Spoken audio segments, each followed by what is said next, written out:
భారతి ఓటేయడానికి వెళ్తుందన్నయ్య. అలాగా, చాలా సంతోషం. ఓటొచ్చిన తర్వాత మన పార్టీకి ఎప్పుడు నువ్వు ఓటేయలేదు కదా, నువ్వు కూడా వెళ్ళి కారు గుర్తుకు ఓటేసిరండి. నేను తర్వాత వెళ్తానన్నయ్యా.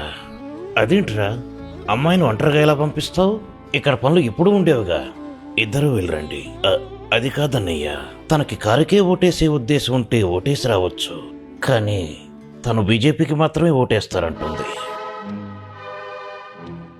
రాజా, అర్థం లేకుండా ఏమిట్రా మాటలు? సరైన కార్యకర్తలు కూడా లేరు, అలాంటి పార్టీలకు ఓటేస్తానంటారా? ఈ రాష్ట్రమంతటికీ మంచి చెడు చూసేది కేసీఆరేరా. ఈ విషయం తెలుసు కాబట్టి ప్రతిసారి కేసీఆర్ని గెలిపిస్తున్నారు. మీకు అనుమానం ఉంటే గత ఎన్నికల్లో మెజారిటీ చెక్ చేసుకోవాలి, కానీ ఓటు వృధా చేయకూడదు. ఒక్క విషయం గుర్తుపెట్టుకోరా, కారు గెలిస్తేనే మంచి జరుగుతుంది, ఆ పార్టీ వస్తేనే న్యాయం జరుగుతుంది. ఇంకే పార్టీకి వేసినా మళ్ళీ మొదటికి వస్తుంది. తన ఇంట్లో పెరిగిన పిల్ల కేసీఆర్ పథకాల గురించి తెలుసుండకపోవచ్చు. అలాంటప్పుడు తనకు వివరించి చెప్పాల్సిన బాధ్యత మనది. అర్థం చేసుకునే వాళ్ళకు చెప్పొచ్చు అన్నయ్యా, అర్థం చేసుకునే వాళ్ళకి ఏం చెప్పినా ప్రయోజనం ఉండదు.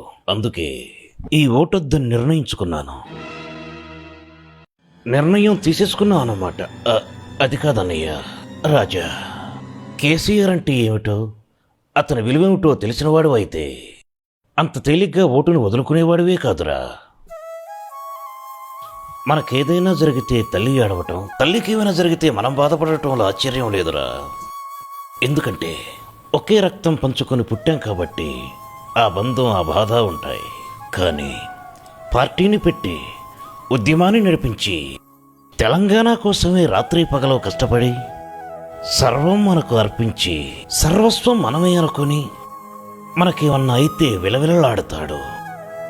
అదేరా కేసీఆర్ అంటే.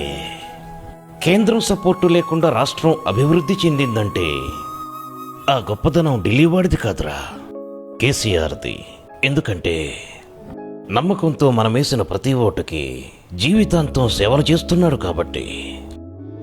టీఆర్ఎస్ నిప్పు లాంటిది, దాని విలువ తెలుసుకుని మసలుకుంటే దీపమై జీవితాంతం వెలుగునిస్తుంది. అదే వేరే పార్టీకి అవకాశం ఇస్తే నిన్ను, ఈ తెలంగాణను కూడా అమ్మేస్తుంది.